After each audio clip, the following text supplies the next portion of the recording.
Oh man, we're gonna talk about another controversial Half-Life 2 experience. We're talking about the cinematic mod. I have not seen so much hate for a mod in such a long time, and it just continues. This mod came out years ago, it's been a long ongoing thing, and people still hate the hell out of it. And it honestly baffles me. I should probably explain what cinematic mod is before I continue for those of you that don't know. Cinematic mod is basically a complete reworking of Half-Life 2. Graphically is the main thing that stands out, as this game has been changed so much that I'm surprised it even runs stably at all. It looks a lot better than Half-Life 2, but it's completely customizable, so if you don't like some of the extra options they added, you can turn those off. It comes with an exe file in the installation folder, so you can turn off the insane amount of bloom and just a bunch of different options, so really you can tweak it to any way you like, and it's really easy to tweak it. Do keep in mind that it left some of the bloom on, and it left some of the options you may not like, so again, if you don't like this, you can change this yourself. It's no big deal. But let's address the elephant in the room, the main reason people hated cinematic mod and still hate it to this day: all the different extra character models. Now see, one of the things cinematic mod did was raise the poly count of basically everything in the game, and if you do that, well, the character models stand out now because they're lower poly than everything else. So instead of just making a higher poly count model of an existing model that they already had, instead of making Alex look better, they made pornographic models of Alex and a bunch of different characters. Why? Why did you do this? Why does this need to exist? This is not something that needs to happen. And man, this really hit people the wrong way. People thought it was creepy. People didn't think this belongs in the Half-Life universe or in any Half-Life game. And to be frank, I agree with them. But the main thing that really has to be pointed out here is, again, it's optional. If you just download cinematic mod, install the mod, and then start playing it, you will literally never see these models. You have to open up a separate exe file called Character Pimper or something like this. I don't actually remember the exact name. I'm pretty sure that's it. And you can choose what model you want to use. So if you don't want these, you don't have to see them ever. And if you don't even open this file, you'll just get the vanilla models that we saw in Half-Life 2, and it's literally a non-issue. So the fact that this caused such a shitstorm confuses me. Like, people just want to hate the mod because that's the one thing they saw.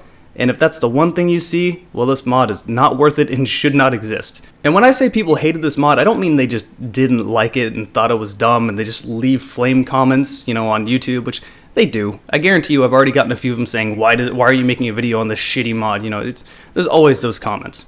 But they went the extra step and literally harassing the person that was making the mod and just going all out. And that's really what just kind of baffles me. For such an optional thing that you may never even see while you're playing this, why does it deserve to get that much hate? I agree that it's creepy and that it doesn't belong in a Half-Life game, but again, you don't need to see it. I'm repeating myself a lot here, but you get my point.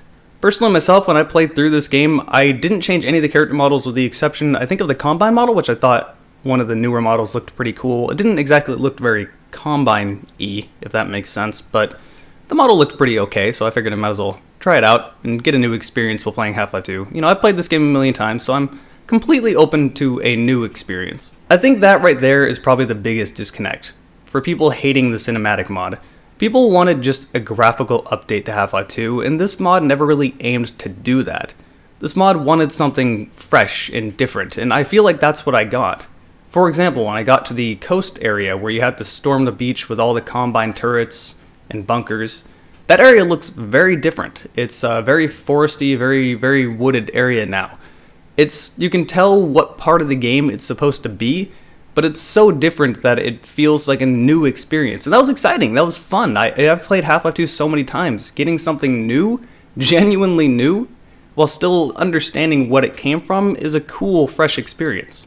But there were a lot of other changes that people weren't really big fans of, one of which is that they replaced every single weapon model with a more realistic weapon model, being actual guns that exist in the real world, and people thought this didn't fit in the Half-Life universe. I'm more open to it because I always like having new guns, and we've all played Half-Life 2 a bunch, we've all used these guns a lot. I like to have, different guns, a different experience, which is going to be the reoccurring theme of this video. One of the biggest complaints I got when I made the weapon showcase for this mod was that the SMG and the assault rifle are basically the same gun, two quote-unquote MP5s. This is not technically correct, as the quote-unquote big MP5 is just a bigger caliber version of it. It was an HK-33. That's to oversimplify things a lot. So there weren't two MP5s in the game, but I do agree that these two models are too similar and that you should have chosen something else to replace the AR-2. But there was more changed about the weapons than just that. The weapons kind of acted entirely differently. They still fit the role of SMG, assault rifle, shotgun, stuff like this, but now there's ADS, and the ADS is not just cosmetic, it does actually affect the recoil and accuracy of the weapon. Some of these guns had a bunch of recoil, and ADS was almost completely required, but then sometimes was basically not usable depending on what you were using, and it sort of worked for some guns and then it sort of really didn't for others, so it really depended on what you were using. The good news is, like everything else in this mod, you can turn that off. If you don't want the extra models, if you don't want this new sort of gunplay experience, 100% optional. So that was another complaint I saw that I didn't understand, because you could just turn it off and then not deal with it. Another option that you could have turned off or left on is the way headshots worked. Headshots were a lot more deadly in this mod, and if you didn't like that, well, you didn't need to play with it, you could have turned that off. Another optional choice where I actually agree with most people that criticize this mod is the soundtrack. Some people like it, but most people don't. It's mostly Hans Zimmer music taken from the Batman movies, and I don't really think this fits too well with Half-Life 2. It kind of misses Half-Life 2's original sort of industrial soundtrack that just kind of fits a more arcade style of gameplay. But again, this is optional, and I can't complain too much because I just turned it off and enjoyed the game. But maybe you do like it. Well, then you can leave it on. Something that is not optional is the amount of foliage added to the maps. Now, in an attempt to make the game look a lot better, all the maps have basically added more geometry or more foliage to them. Say, for example, after the Striders tore apart City 17, there's more just sort of debris everywhere, and it does look better and generally doesn't get in the way. But one of the other things they did was add a ton of foliage in an attempt to make the maps look better, and a lot of people complained by saying it doesn't make it look better, it's just no reason for it to exist, and I personally don't agree. I think it does make it look better. See, I live up in Portland, Oregon, and if you've ever been to the Pacific Northwest, you will notice there's a lot of ferns and just a lot of forestry everywhere. Nature is all over. It's unavoidable. And if you don't take care of anything for even a few weeks, nature takes that over. This is not an unrealistic thing to have happen, and in my opinion, it makes the game look better. This is also sort of the direction Valve took anyway with Core Half-Life 2, them being centered up near Seattle. They have all this nature around them, and it really does just sort of look like the Northwest. They had limitations back in 2004 when they made Half-Life 2, and I think this is sort of the way they were taking it with every single release, say Episode 1 and Episode 2. Now, I do have real complaints about this mod. It's not a flawless mod by any means. It will take up a lot of your hard drive space just because of how many textures they've added and everything they've done to the engine. Again, I'm surprised the engine even still works with how much they've changed it. I'm surprised the game doesn't just crash all the time. Now, you will occasionally have some frame rate issues, but those are surprisingly minimal. I can only recall a few times that ended up happening to me, but for the most part, it ran smooth and it worked fine. Ultimately, I think it really comes down to a few things. If you came into this mod simply expecting a graphical update, you're going to be very disappointed. It's not just a graphical update, it's sort of a complete overhaul and a rework of the game. If you played Half-Life 2, you'll recognize the places you were in, but the gameplay won't be the same. And someone like me that's played Half-Life 2 just over and over, I want this. I want a fresh new experience, but someone else that just wants a sort of update should probably stick more to Half-Life 2 Update instead of playing Cinematic Mod. And then you have the other side of people hating the mod just because of those weird models they did, which, again, they're optional. You don't have to choose them. You could not even see them if you play it.